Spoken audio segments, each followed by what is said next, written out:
You're listening to the best of the Morning X. You can also catch it on the Morning X podcast, wherever you get your podcasts, or at 99x.com. Someone you should know, this guy's got a few great nicknames floating around out there. Some have called him a freeloading pest, some an eccentric mascot. I like this one, the Robin Hood of the indie rock scene. Mostly he's known as the Chicago Tape Guy. Since 1984, Adam Jacobs has recorded over 10,000 live concerts. Everything from Nirvana's first tiny Chicago debut in '89, all through a bunch of legendary acts, Replacements, Liz Phair, Sonic Youth, the list goes on and on. And Adam, how are you not in jail? Because everybody knew what I was doing. It wasn't surreptitious. It was completely above board for 99% of the thousands of concerts I went to. The bands knew what I was doing. That's crazy that they knew what you were. I mean, we get in trouble just for putting music in our podcast, and it's in a positive light. But still, you know, rights are a big thing. How did they just verbally say, "Hey, it's okay, go for it"? Yeah, they just said, "Okay, go ahead." I mean, it was always shows that were pretty small. I really don't like to go to shows that are that large. I made a couple thousand at most. And so access to the bands typically was pretty easy to do. And most bands were surprised that anybody cared enough to record them. So, you know, they didn't mind. That surprises me because we did a big Pearl Jam show here. I think it was 94. It was 93 or 94, live at the Fox. Very expensive to find out there, and there aren't a lot of them floating around. They allowed us to print up, I think, 1,000 CDs.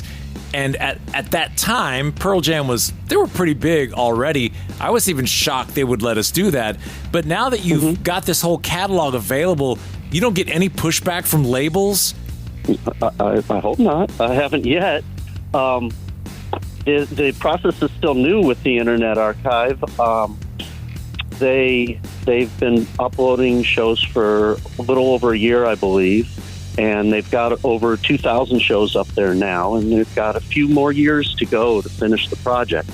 But I have yet to have had any problem.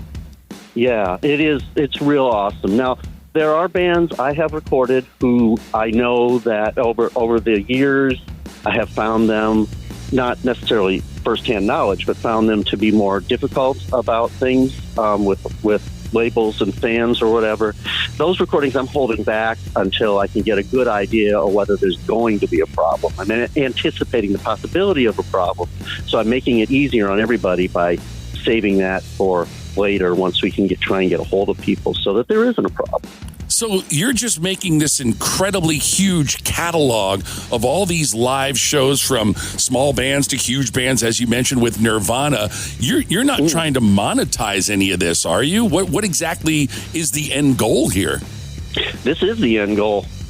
This is to allow this. I mean, I never had a plan in mind. Over the 40-plus years of recording, I never had a plan in mind. I just did it, like writing in a diary. And the tapes have been sitting idle for, some of them for decades. So they needed to be digitized so that I knew that the tapes weren't decaying and would be playable. And there's no way to monetize these recordings without the work one needs to do to be a record label or whatever. So I thought that giving them away free was really, really the only option. Now, that said, I do plan on recording or getting together some of the more exciting recordings of people I know well and getting them pressed up, hopefully before the year's out. If you're interested in perusing this catalog, it's amazing. You can go to archive.org. I'm looking at the Nirvana show, which is a very, big-time standout. It says what you recorded it with, the TIAC ME120, and you have the list. Is that your handwriting on here with the songs in order? Yeah. Yeah, and I want to play. Here's a clip of it. Here's About a Girl. I'm looking at the set list. Intro, then School, Scoff, Love Buzz, Floyd the Barber, Dive, Polly, All the early stuff. Yeah. Here's a little sample of his recording from this Nirvana show at the Metro, 1989 at the Cabaret Metro. Check this out. So you can get that for free among all that. You're over 2,500 so far. Yeah. And the feedback has to be huge. This is free for people. Such great pieces of rock history. Yeah, I was privy to a lot of exceptional concerts simply because it was all I really wanted to do. It was everything to me at the time, just going out to see this music and capturing it, absolutely everything to me. And so I did it practically every single day, and sometimes 2, 3. I'd done more than 3 concerts in one day because there were that many exciting things going on in Chicago that I had to race around to try and catch.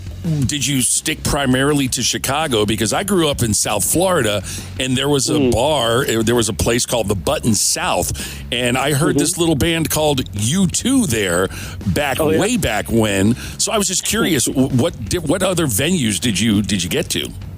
Anytime I traveled, I brought my recorder with me. So I've recorded shows all over the Midwest, New York, London, New Zealand. I guess that's it. Other places in England as well, Leeds.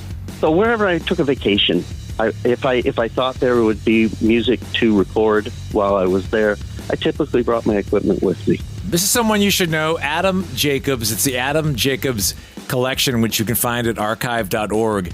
Adam, is there one that you look back on that you were maybe going to do, and then you're like, you know what, I got to do the whatever tonight. I just can't do it. The one that got away, is there one you're like, damn, why didn't I do that? Yeah. There have been a few because Chicago is such a music city that when things were really hopping for me, I'm sure they're hopping for younger people now, but I don't know the scene as well. But when things were really hopping for me, there were times where there was just no way to see 2 things at the same time. Right. Yeah, certainly. There's all kinds of regrets, but I can't dwell on those. I did an amazing thing here, and I saw a lot of wonderful, wonderful stuff. And thing I might have missed, anything that may have never even come to the United States, I can often watch on YouTube. Yeah. Well, these days, Great. Well, a really cool thing you've done, go to archive.org and check this out. There's all kind of great stuff you can find there. I'm just glad you did it, and I'm kind of still shocked that record companies allow it, especially as greedy as they are. But what a great snapshot of the history of rock. So thanks for doing it, man. Before we go, there's a movie about me. You can watch it on YouTube or Vimeo. What's it called? It's called Melomaniac. I did not know that. So it's about you and your process? Yeah. The movie was the impetus to do the archive. So tell me the name of the movie again. Melomaniac. MELOMANIAC. Yeah, IAC. IAC. Got you. I had a little brain fart there. Sorry, guys. I'll tell you, we'll take the Internet Archive and we'll put it on our Morning X page at 99x.com, and we'll embed your movie also so people can check it out. And thanks for joining us. Thanks for having me, guys. Take care of yourself. The best of the Morning X. 99X.